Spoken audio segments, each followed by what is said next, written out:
Vous aimez l'histoire juive ? Retrouvez Liana Gurfinkel dans Un jour notre histoire sur Studio Kalita, c'est tous les matins, pour découvrir ensemble les événements et les personnages qui ont fait notre histoire. Alors, de quoi s'agit-il ? Qui étaient ces sergents britanniques ? Alors, qui étaient ces sergents britanniques ? Alors, tout d'abord, on vient de le rappeler, on est dans une période, la période de 1947 en Israël. Les relations entre les Britanniques, qui sont donc, ce sont l'occupant, ce sont eux qui ont le mandat sur Israël, et les populations juives, ça va pas très fort. On en avait parlé il y a quelques semaines. On avait parlé de l'histoire des ponts, de la nuit des ponts, c'est-à-dire que et la Haganah et le Irgun et le Lehi ont décidé ensemble d'essayer de tout faire pour mettre les Anglais dehors. Ça n'a pas vraiment marché. Alors que la Haganah essaye un petit peu de cacher son jeu, le Irgun, lui, continue de façon très active à vouloir mettre les Anglais dehors. Et en fait, on a cette histoire qui est la nuit, qui est l'histoire des sergents. Alors en fait, nous sommes, ça va se dérouler dans cette journée, donc du 12 juillet 1947, donc il y a 70 ans.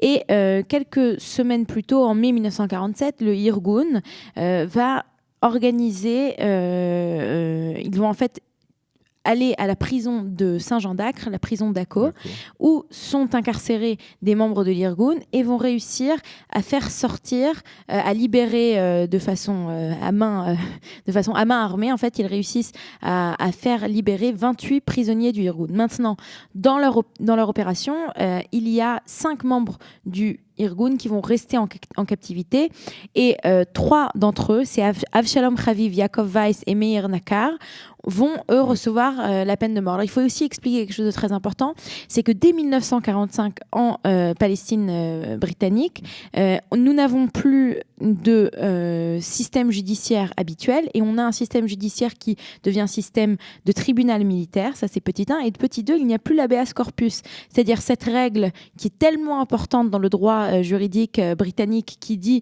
qu'on ne peut pas mettre une personne en prison plus de 3 jours et qu'on ne peut pas la condamner de façon aussi facile.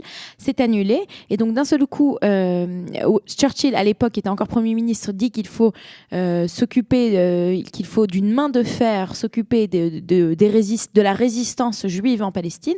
Donc, c'est dans ce contexte-là que ces 5 membres du Irgun sont capturés et qu'ils sont qu'ils sont condamnés à mort. Alors, ce que le Irgun dit à ce moment-là, le Irgun dit, si vous allez les mettre à mort, il faut savoir qu'il y a déjà eu plusieurs cas de membres du Irgun qui ont été attrapés et qui ont été mis à mort. Le Irgun dit, si vous les exécutez, exactement.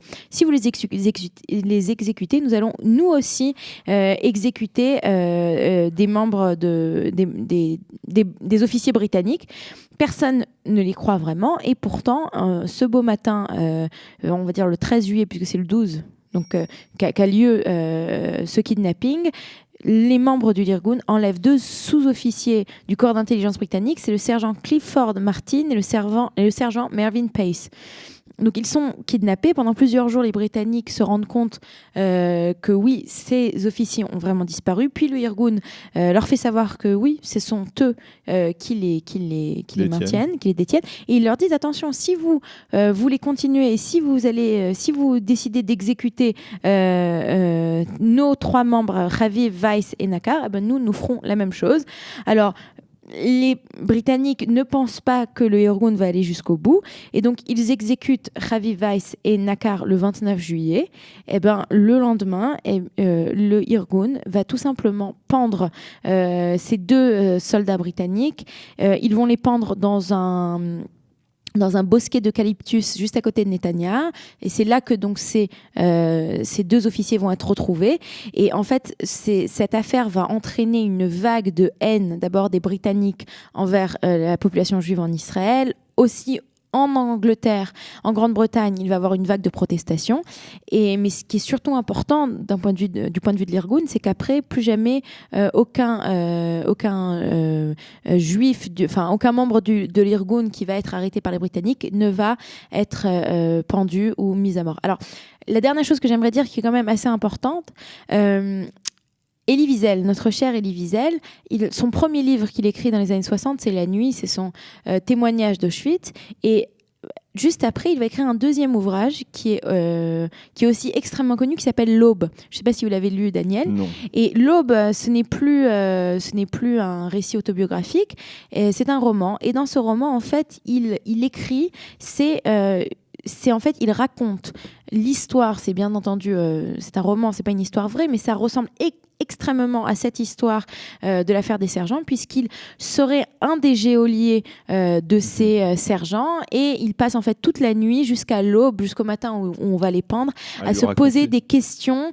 Il raconte en fait sa vie en tant que rescapé des camps, et il parle en fait de cette dualité, lui qui sort des camps et qui d'un seul coup va prendre le rôle de défense du peuple juif, et aussi de celui de bourreau de ces sergents. Voilà. Donc ça, c'était l'histoire de ce matin, l'affaire des sergents. Et il n'est d'ailleurs peut-être pas impossible, je ne sais pas, il faudra que les historiens le disent, peut-être que cette affaire a peut-être joué un rôle dans la fermeté avec laquelle les Britanniques ont traité le dossier de l'Exodus aussi, puisque c'était à la même époque. C'était à la même époque, c'est très possible. Et surtout, un autre élément qui est très important de rappeler, c'est que des années plus tard, on s'est rendu compte qu'en fait, un des deux sergents était juif, puisque sa mère était juive d'origine égyptienne. Et donc...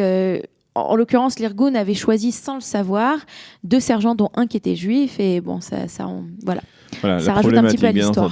Bien entendu. Merci, Eliana, pour cette chronique Un jour notre histoire. Nous nous retrouvons dans quelques instants après un jingle. On peut y aller, un jingle et même une page musicale sur studiocalita.com pour la revue de la presse et des médias israéliens.